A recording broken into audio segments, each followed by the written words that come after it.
Okay, we are going to start a new short-term Bible study series tonight. We're going to have 3 weeks on getting in touch with nature and developing a renewed appreciation with creation. After that, we'll start another series, and I'll tell you what that's going to be as we get closer to the date.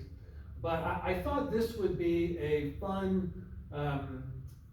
not just fun, but a really enriching and inspiring kind of topic to think about, because I think every person is naturally drawn when they're a child to nature and to animals. Like, what's the first sounds and things we play with our kids about? What does the cow say, and what does the dog say? And we look at pictures of the farm and pictures of the jungle. So I think as kids, we just naturally have a love and affinity for the outdoors and for animals and for the vast majesty and difference out in creation. But as we have grown up into boring adults, and as society has developed and industrialized more and more, we all kind of as a people have become a little more disconnected to the world that we live in. And that world is God's world.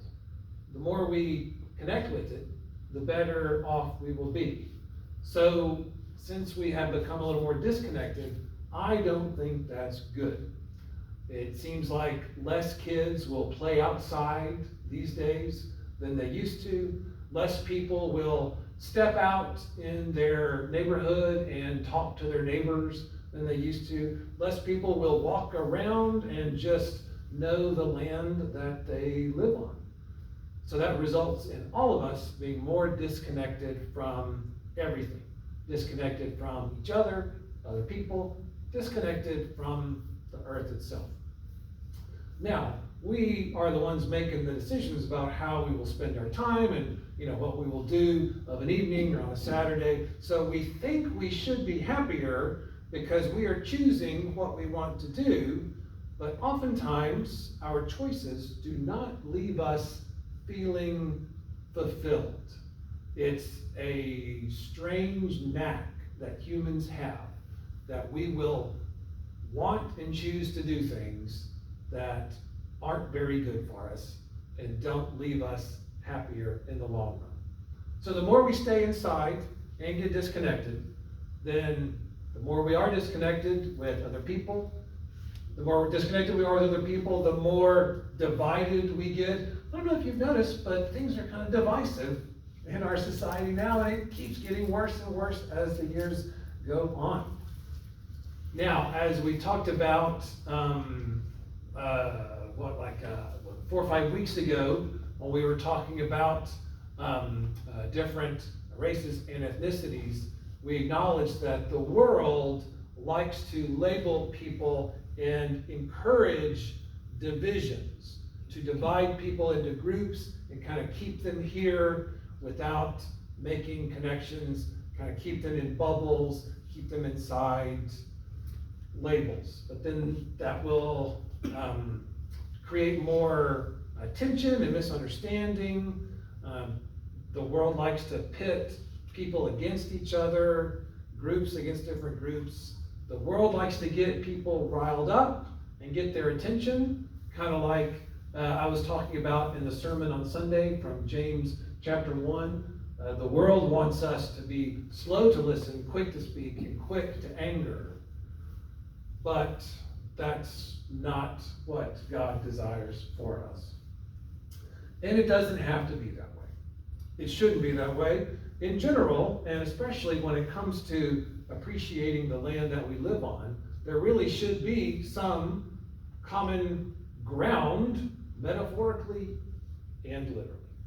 So I thought we would enjoy a inspiring talk for 3 weeks. I found a neat documentary movie that we will use to help and guide us over the next 3 weeks. We'll watch about 20 minutes each week and then talk about it and read some Bible verses to help guide us. You'll see that it uses interviews to encourage people to have love and a renewed appreciation for nature and for God's creation. They'll talk about the interplay between science knowledge and deep faith, and it's got really good fun music, which I enjoy. So we'll be thinking about questions like this. What does it mean to be faithful Christians today, given what we know, given what we've learned, what we've done, and what we've been told to do? In the movie, we'll hear from people who are like biologists and are also committed Christians, devoted Christians. We'll also hear from Christians who have a deep love of nature as well. So let's watch the first 20 minutes, and then we will talk about it and read some Bible verses. So here you go. If I need to turn it up, let me know.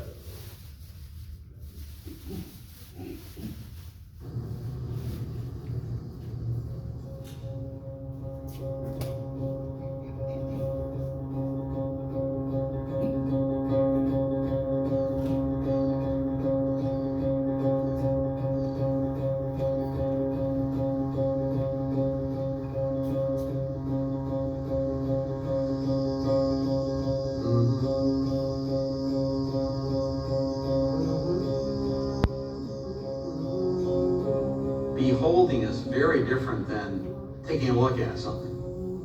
When you first look at a beetle or first look at a flower, and you do it as a child, you can look very, very closely and for very, very long periods of time.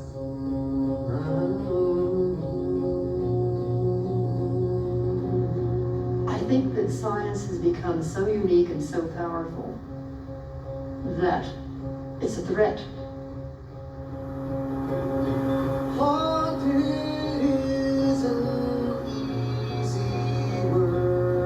So as Christians, we're trying to figure out what does it mean to be faithful given the reality that we find ourselves in today. We have Stone Age emotions, medieval institutions, and godlike technology. And all put together is a very dangerous mix.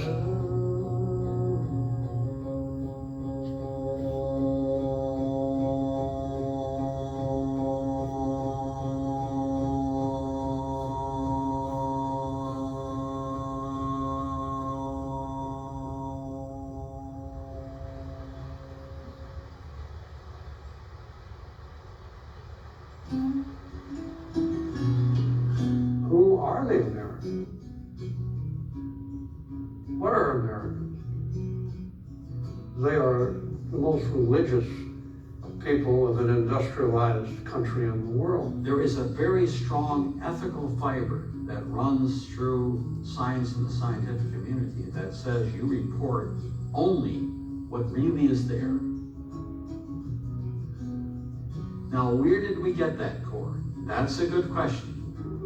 I think it has a lot to do with our religion and our religious capital from previous generations. If we harness this knowledge, this conviction that we ought to have, we can be a very powerful force. So very important that we strive to have better self-understanding as a species of who we are and where we want to go. And we can't do that without a dialogue between science and religion, the two most powerful forces in the world.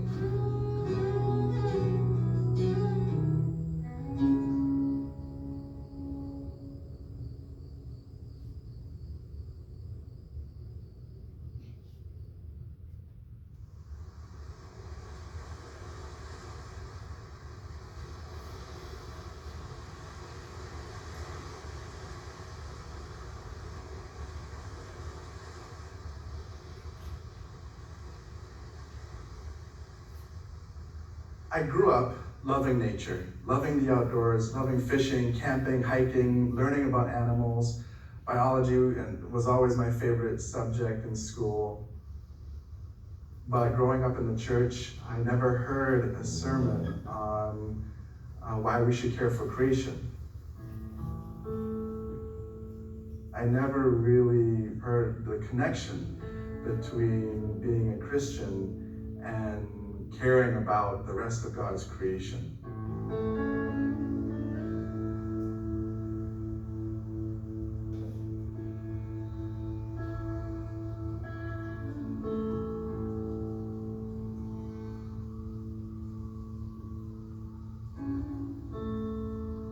The reality is that this is the world that we are inheriting. This is the world that we are passing on to our children.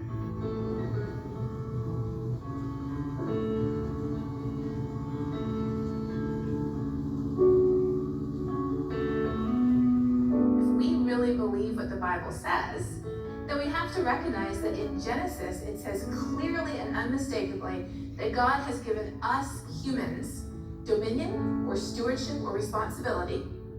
God has given us that authority over every living thing on this planet. So who is in charge of every living thing? We are.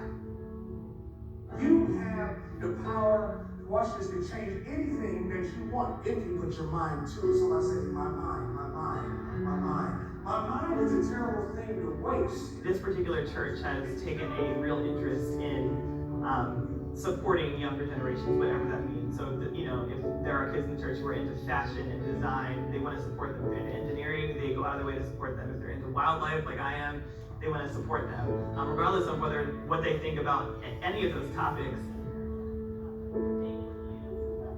I know that there are Christians and people in my generation who have left the church disillusioned because they don't think the church cares about the things that God has placed on their hearts, like the environment. I firmly believe, as far as my own theology is concerned, that God will hold us accountable for how we treated this earth. God has put that ability in our hands. And like a wise and just God has said, it's yours, let's see what you do with it.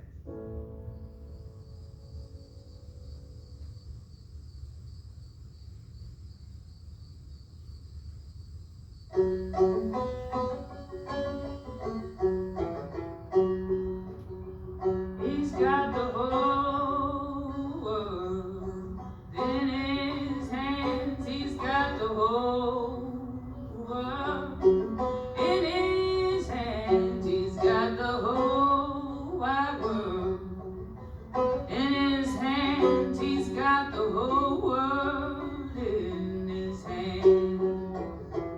He's got the lakes and streams in his hands. He's got the lakes and streams in his hands. He's got the lakes and streams in his hands. He's got the whole world in his hands.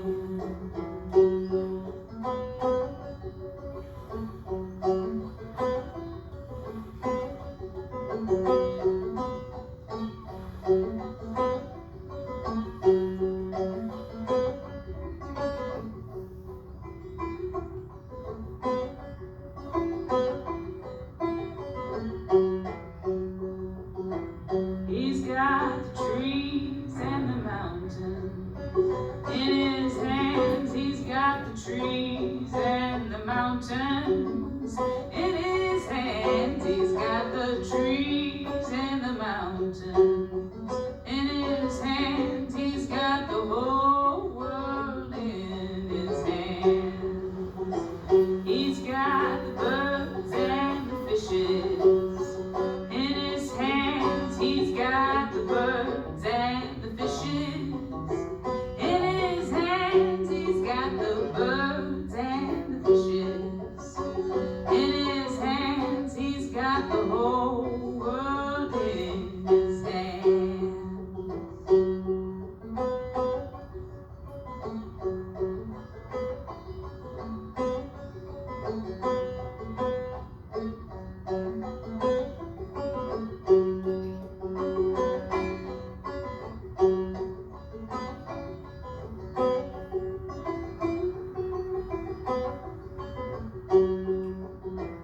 He's got you and me, brother, in his hand. He's got you and me, sister, in his hands. He's got you and me, brothers and sisters, in his hands.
decided that I was going, as a child, that I was going to be a naturalist, I was going to work on insects. But along the way, I developed a devotion. I went out constantly into the wild, into the woods and fields, usually on my own.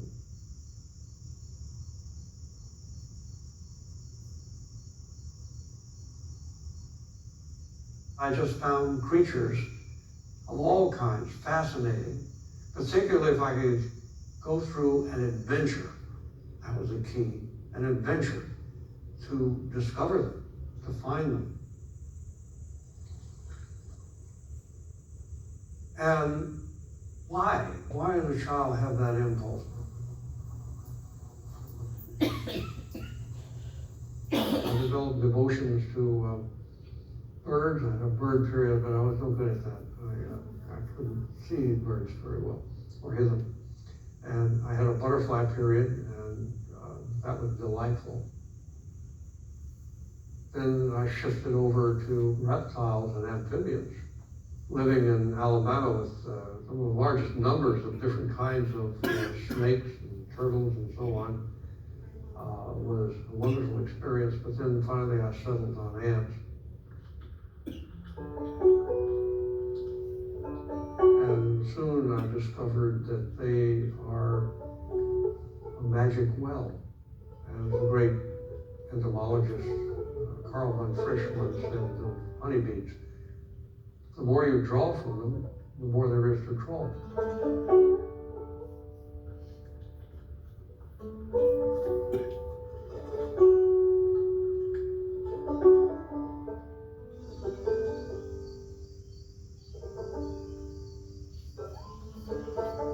I was born and raised in the city. One might expect that I had little exposure to nature, but it was quite the opposite experience.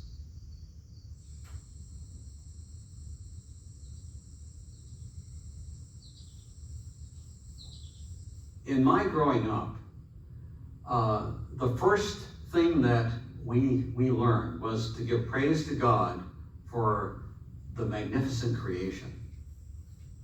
And you had to grow in your understanding of the creation and of the Creator simultaneously. There was no either or.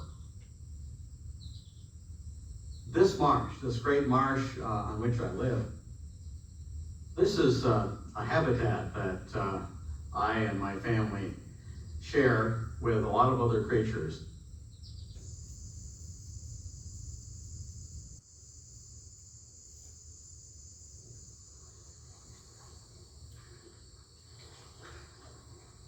Oh, Naomi, did you go right in? Yeah.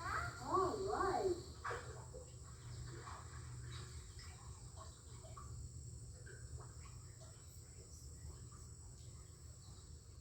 Well, Ruth, she gets all the nets together and some trays, and they all go down to the creek and they dip for fish and invertebrates, and they do that almost every Friday.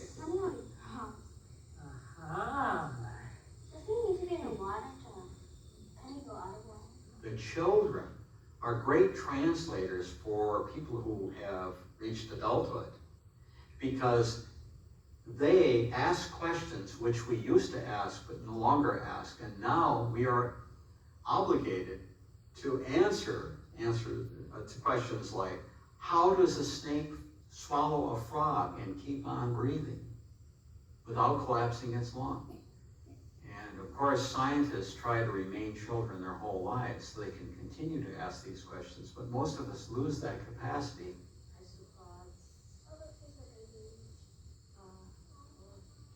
It starts there, but then as you gain knowledge in science, and science really is more of an activity than a body of knowledge, what you discover is that there are highly disciplined ways of looking at things very, very carefully for long periods of time.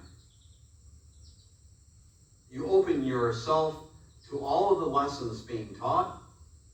You're not in a hurry to get off to somewhere else, and that beholding is really very critical. And interestingly, in the scriptures, we have the same kind of admonition when you look at creation.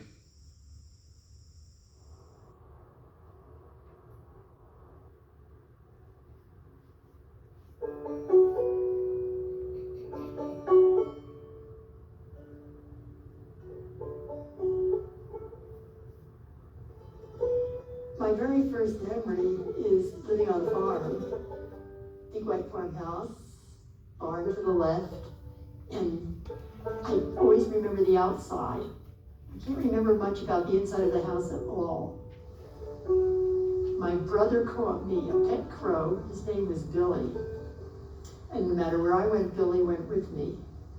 And I used to go down to a creek by the house and turn over the rocks, look at the things crawling around under the rocks, and bring crayfishes back to the house. And of course, my mother would get upset and they'd go back to the river, or to the creek.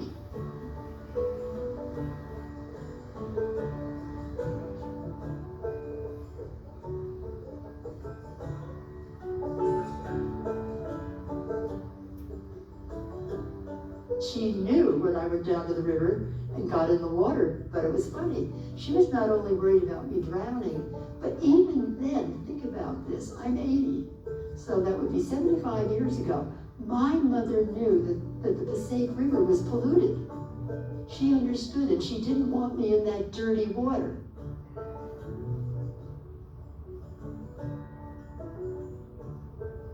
From the first time I saw this place,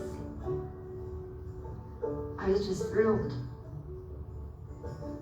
There's so much to see if you would just slow down and look at what's around you. I mean, we could sit here all evening. We could start talking about all the different species that have survived here. We have trees here that are 1,000 years old that we're sitting beside.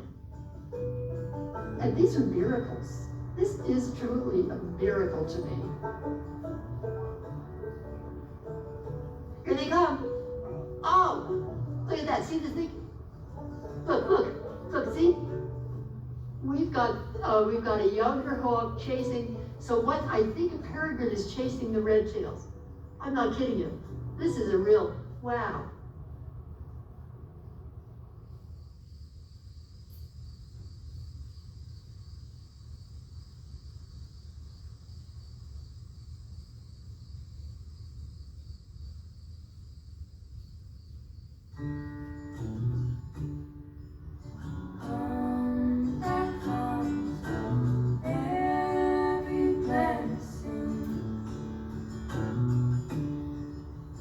Tonight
Okay, so what did you hear and you thought, I really like that?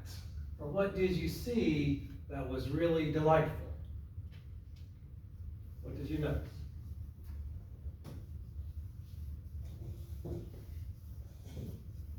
People in nature can coexist. Wait, that's all we heard. Yes, the music was good. I loved it. I loved like the vibe and that they were out in nature, just surrounded by trees, and they were just praising and loving the song. Yeah, it's beautiful. What's somebody say? That people in nature can coexist. Yes, yes. And not just coexist, but love it and appreciate it and learn about it and enjoy it. Mm-hmm. Nobody was in a hurry.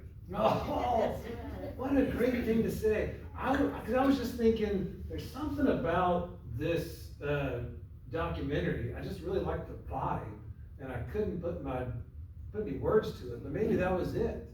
They weren't in a hurry. They were just enjoying being outside. I've got where I like to watch smaller children. They notice things that we give a second thought to. Yeah. And they're so interested in little things close to the ground. Mm-hmm. Walking. And the parents, come on, hurry. And we train our kids to hurry up. That is very true. And they'll ask these questions and we'll say, I don't know, just come on, just get in the car. Yeah, yeah. That's why I liked what the one guy said about kids help adults remember or just enjoy addressing those questions again. Because we all asked those questions, because we were all down there and amazed by what we saw, and then we got taller and we stopped being amazed. So kids help us think about those questions. He said they translate Oh, yeah. for us. Yeah, yeah. It's like, well, naturally they still have a childlike faith, naturally, and we've gotten, crusty and worn down, and they help translate the beauty that's all around us that we've stopped noticing. And I really liked that it reminded us a childlike faith says, isn't God's world neat? How does it work? I think we don't say that enough as grown-ups. Yeah. I've seen the little kids like play with the frog, and I mean, anybody else play with frogs like that when they were little outside? It's hard no over there. Crawfish. Yeah. Yeah, crawfish, mud pies, gross, but okay. They usually tell us, don't let one get you, because it won't turn loose till it thunders. Has any of you ever heard that? That's funny. That's good. That's good. When we would be outside and we'd find little frogs just hanging out, it was kind of a dare for who could touch it and who could pick it up. And it was, I dare you, no, I double dare you, no, I triple dog dare you. And so, one of us would have to, no, we touch it and hop away. We don't have that thrill as adults. The guy who had his grandkids going out in the creek with their grandmom fishing with nets, his name is Cal DeWitt. And he has some good quotes. I don't think he said it in this clip, but elsewhere he says, we can easily be distracted from considering closely God's provisions for us and for the rest of creation.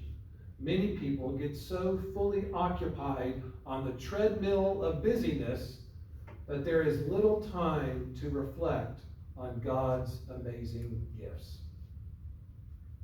And that's kind of one reason I just wanted to think about this for a few weeks, just to give us an excuse to take some time to reflect on God's amazing gifts.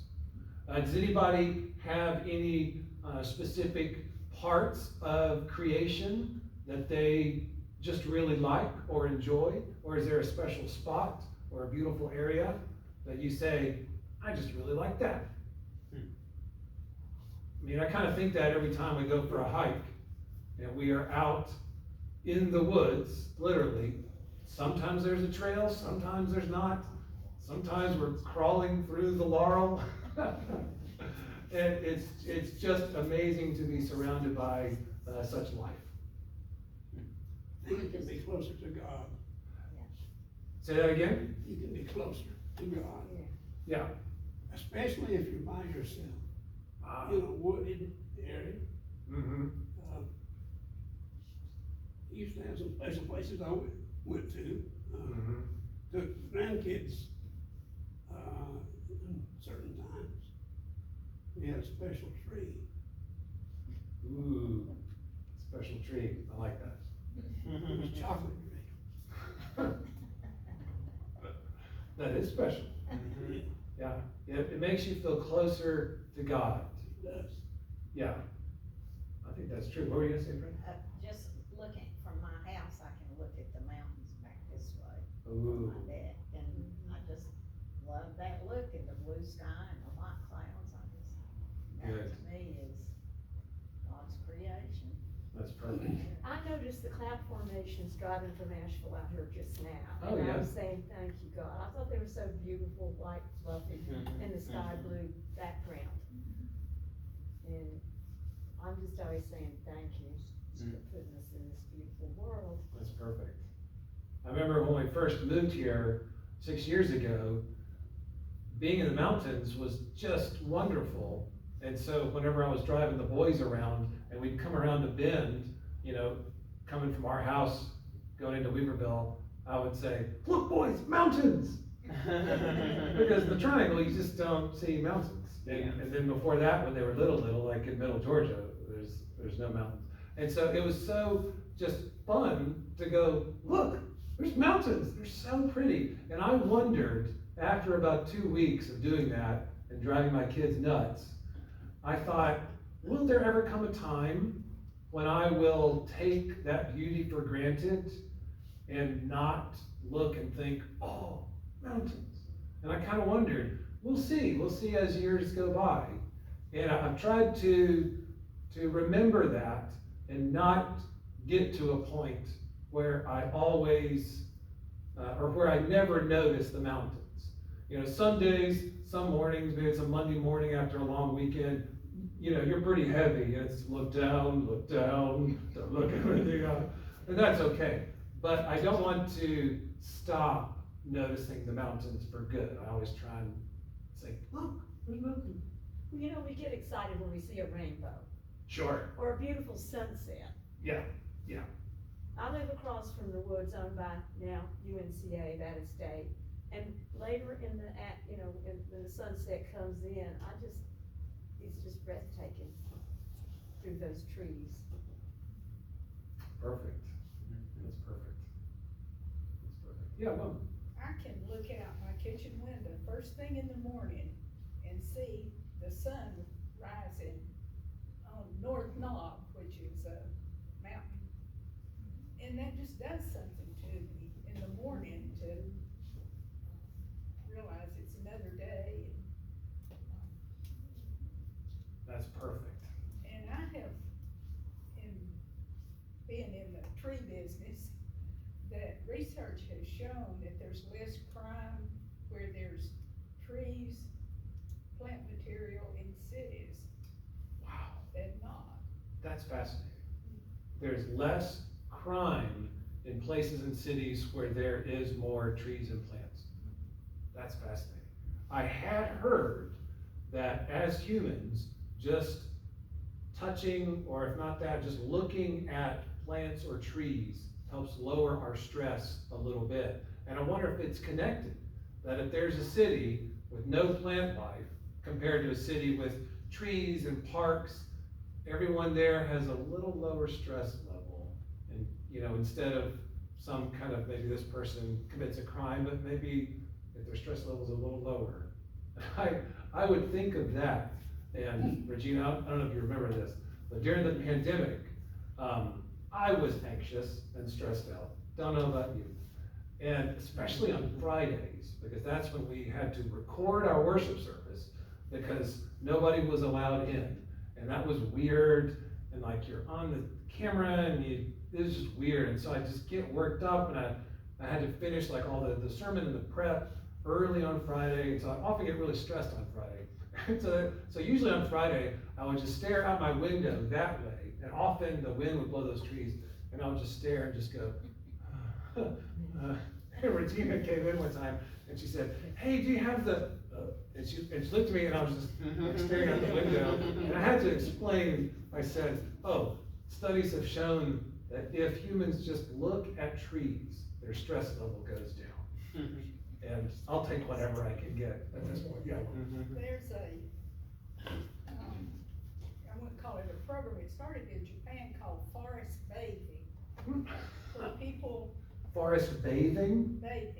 Go on. Go out and spend time in the forest. Okay, oh good. That's lovely. Yeah, but lowering stress, Mm-hmm. meditating, and it's catching on in this country. There are groups that do forest bathing. Good. That's a great idea. We can change the name of the hike group to Forest Bathers. See, catch that's a great idea. I love it. Let's read some Bible verses. Let's read Psalm chapter 8 to give us some good, like one of the interviewees said that when he was a child, he was first taught to praise God and give thanks for all God's blessings and for the earth. So let's read Psalm chapter 8. If anybody needs a Bible, you can raise your hand and we'll go grab you one. I forgot to put the extras out. But it is Psalm chapter 8. And whenever I hear this one, like many Psalms, it's hard not to sing a psalm that I've heard set to this song. So you'll probably recognize it. O Lord, our Lord, how majestic is your name in all the earth. You have set your glory above the heavens. From the lips of children and infants you have ordained praise because of your enemies, to silence the foe and the avenger. When I consider your heavens, the work of your fingers, the moon and the stars, which you have set in place. What is humanity that you are mindful of us? What is the Son of Man that you care for him? You made him a little lower than the heavenly beings and crowned him with glory and honor. You made him ruler over the works of your hands. You put everything under his feet, all flocks and herds and the beasts of the field, the birds of the air and the fish of the sea, all that swim the paths of the sea. O Lord, our Lord, how majestic is your name in all the earth. So what does that psalm say to you? What does that psalm mean to you? It can mean a couple of different things, but what did you kind of get from that psalm? Lord, oh Lord, how majestic is your name is the one that comes to my mind all the time. Mm-hmm. Majestic. It's telling me that there is a God. Yes. And that it's important. Yes. Yes. And not just how great is your name or how awesome or powerful, but majestic to me implies like a vastness, a grand beauty that's both rich in beauty and in size, kind of when I think of majestic, these kinds of things.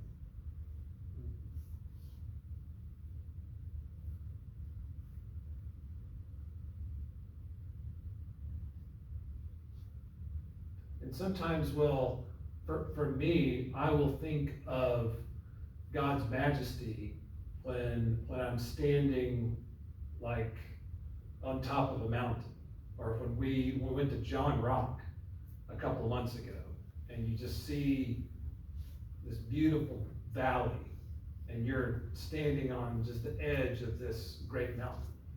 Times like that, I think, oh, how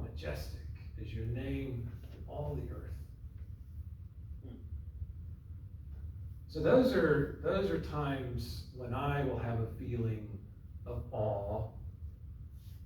What are some times or places when you have a feeling of awe? What are you seeing or what are you hearing when you feel a sense of awe? I know it may sound a little off, but whenever it rains really, really hard, I Sure. live on Reeves Creek Road, and the creek can get up and look like French Broad River. And to see it coming down the back of our property in such force, Mm-hmm. and I'm thinking, this is nature. I mean, Yeah. it's washing out the creek beds, and I'm in awe of all of that. Yeah. It just feels mighty, looks mighty. Mm-hmm. Yeah. Other times when you're outside and you feel awe, what do you see or hear? Joe's bees. Ooh, the bees. Yeah. How so? That's a neat answer. They're so amazing. They're just hard to grasp because they know what they're doing and they know exactly how to do everything. And they even know him. Well, they really do. I just read this recently that they actually recognize the keeper's face if the keeper, interacts with them. Mm-hmm. And Joe does. He sits in a chair next to the hive and watches them come in, and that sort of thing. That's wonderful. But bees we'd have nothing if we didn't have bees. Oh yeah, as pollinators, that's why I kind of get off on a brief tangent. The severe decrease in bee populations is a real threat to our crops because like pollinators make things happen and make things grow. And so there are people who have beehives and bee colonies that they have to transport them around the country to different crops just to help our stuff grow because the bee population has decreased so drastically over the last few years and decades. We just lost that one. Oh no! Yeah. And I like that you said that, Sue, because what do most of us normal people do when a bee is flying around us? And I try not to because I know it's not going to help anything, and I'll say, well, hello, Mr. B. I'll stay in my lane, you stay in your lane. But it's tempting. We've all seen people just kind of freak out, and to remember that, like Sue said, bees really know what they're doing, and they do a lot. And that entomologist, E.O. Wilson, the ant expert in the video, he quoted some other biologist about bees, and he said they are like a well of knowledge or something, he said. And no matter how much knowledge you draw from that well, it never runs dry. You can keep kind of learning and being impressed by what they do. I was just talking on Wednesday, I guess it's Saturday, with Jane McCoy, and she was telling me about a time that she felt awe in nature. She said when she went to the Grand Canyon a few years ago, that she was truly blown away. That beforehand she thought, oh, it'll be pretty, hole in the ground, big, neat. But she said when she got there, she was amazed. And I was jealous. I went there when I was maybe like 4 or 5 years old. We were taking a long road trip to Glorieta, and I technically have seen it, but I was more concerned, like we said, with whatever rocks were kind of at my feet, and I couldn't grasp it. So she made me want to go and soak in the Grand Canyon. Maybe on the ocean, maybe the night sky. If you've ever been way out, a place with no light pollution, and look at the night sky, you can definitely see some great awe there as well. So here's what I'm going to pass out. Brian's going to pass out a reflection from Psalm chapter 8. It's from a theology professor at Lenoir-Rhyne University, and also he's trained in like Old Testament and also mathematics. He seems like a really neat religious but nature-loving kind of guy. And he wrote a long essay. So what I did, I split it up, and each of these 3 weeks, you'll get a front and back of another part of his long essay about us acknowledging that there is an awesome God, and also acknowledging that God gives us an awesome responsibility. So every week I'll give another front and back sheet, and I'll change up the colors so that we can kind of keep reading his reflections as he was inspired by Psalm chapter 8. And we read there at the end of Psalm chapter 8, and he'll get into this kind of in these handouts about how, and we heard it here, how God has given us the responsibility to take care of what we have and take care of where we live. And it reminds me of something that I was told when we would go visit a place or stay at a place, leave it better than you found it. Or when we go hiking, we try and leave no trace. And if we've been given this big responsibility of appreciating the gift of nature and of God's creation, then how can we be inspired to take care of it as well, like it mentions in Psalm chapter 8. So we'll pause it there, and we'll watch more of the video next week and keep reading some other Bible verses next week. But for now, go in peace to love and serve the Lord.